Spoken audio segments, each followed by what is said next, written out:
नमस्कार, एक बार फिर से मैं आप सभी के सामने उपस्थित हूँ बेहद महत्वपूर्ण टॉपिक के साथ। और आज हम बात करने वाले हैं हमारे भारत के अब दो प्यारे मित्रों के बारे में, which is Pakistan and Bangladesh.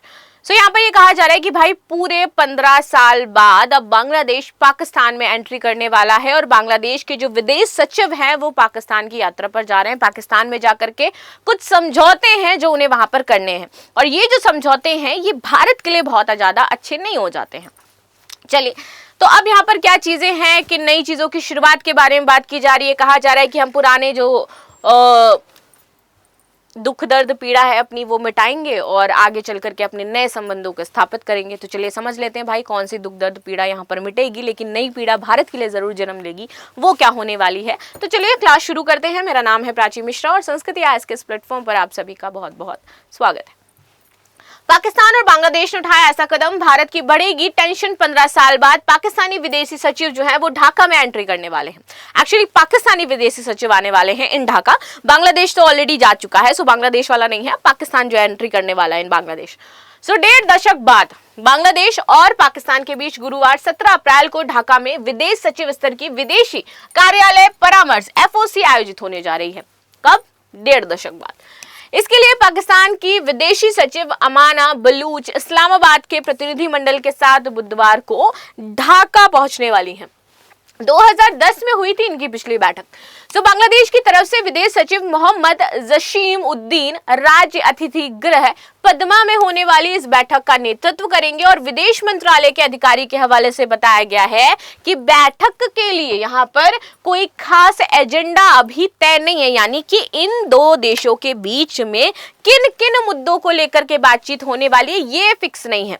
जैसे जैसे चीजें आगे बढ़ती जाएंगी, मुद्दे आते जाएंगे, ये डिसाइड करते जाएंगे। यहाँ पर मतलब इनका कहना यह था कि हम आपको साफ साफ नहीं बताएंगे कि हम लोग क्या बातें करने जा रहे हैं, क्या हमारे समझौते होने जा रहे हैं, ताकि किसी को कानों कान खबर ना चले, भले ही हम भारत के खिलाफ ही कुछ प्लानिंग प्लॉटिंग कर रहे हो, राइट। लेकिन भारत ने अपने जो रॉ एजेंट्स हैं उन सभी को बांग्लादेश में भी और पाकिस्तान में भी अब पूरी तरीके से सक्रिय कर दिया है। यानी कि क्या डीलिंग होने वाली है, क्या चीजें होने वाली है, वो जरूर भारत को आकर के यहाँ पर रिपोर्टिंग करेंगे।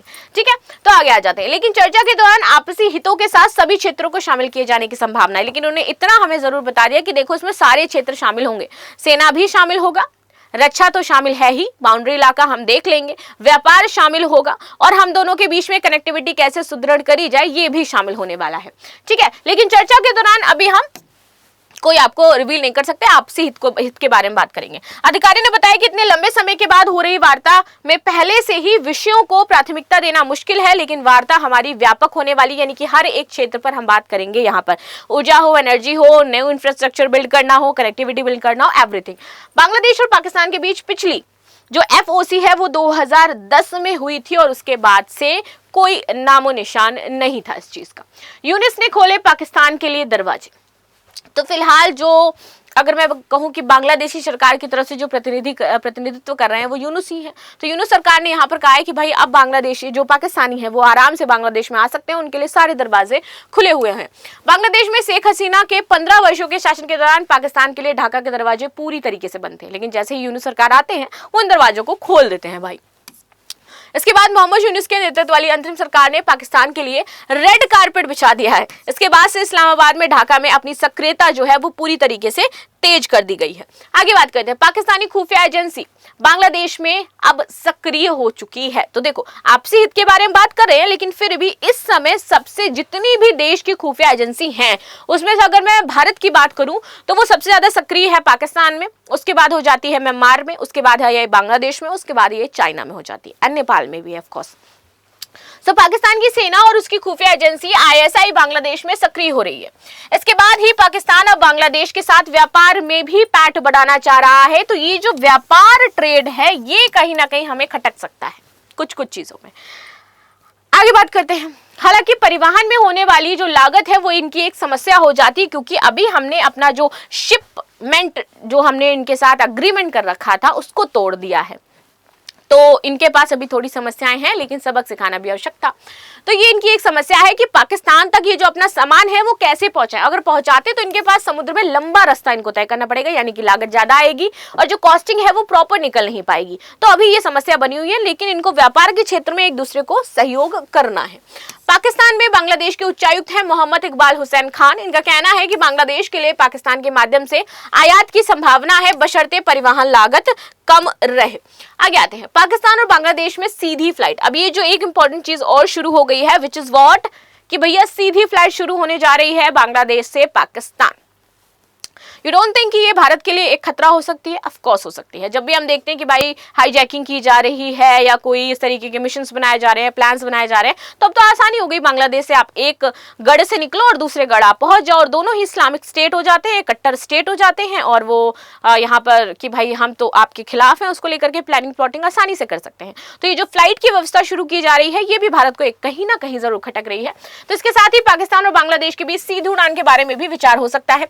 खान ने बताया कि फ्लाई जन्ना के साथ ही जो सियालकोट है, इसमें एक और पाकिस्तानी निजी वाहन एयर सियाल ने ढाका के लिए उड़ानें संचालित करने के लिए बांग्लादेश के नागरिक उड्डयन प्राधिकरण में आवेदन भी कर दिया है। विदेश सचिव स्तर की बैठक के अलावा पाकिस्तान के जो उप प्रधानमंत्री हैं और जो विदेश मंत्री हैं इशाक डार, वो भी इस महीने के अंत में ढाका की यात्रा करने वाले हैं। यानी कि ये बहुत सारी चीजों में अग्रीमेंट अपने करेंगे। 2012 के बाद ये किसी पाकिस्तानी विदेश मंत्री की पहली बांग्लादेशी यात्रा होने वाली है और विदेश मंत्रालय के अधिकारी ने कहा कि हम अभी तारीख तय कर रहे हैं, लेकिन यात्रा अप्रैल के अंतिम सप्ताह में हो सकती है। तो इस तरीके से यहाँ पर पूरी कोशिश की गई है पाकिस्तान और बांग्लादेश के द्वारा कि चीजों को बाहर आने ना दिया जाए, ज्यादा से ज्यादा इन्फॉर्मेशन ना फैलाई जाए, ताकि कहीं कोई दिक्कतें ना हो। इसलिए दोनों अपनी इस मीटिंग को बहुत ज्यादा ओपेक रखना चाहते हैं और चीजों के बारे में ज्यादा चर्चा नहीं करना चाहते हैं। लेकिन आपकी क्या राय हो जाती है इस मीटिंग के बारे में? क्या संभावना है, क्या ये लोग ट्रेड कर सकते हैं, क्या समझौते कर सकते हैं? आप अपने जो जितने भी व्यूज हैं वो जरूर बताइएगा कमेंट बॉक्स में। मिलते हैं नेक्स्ट क्लास में, तब तक के लिए धन्यवाद। लाइक शेयर सब्सक्राइब करना बिल्कुल भी ना भूलें and thank you so much.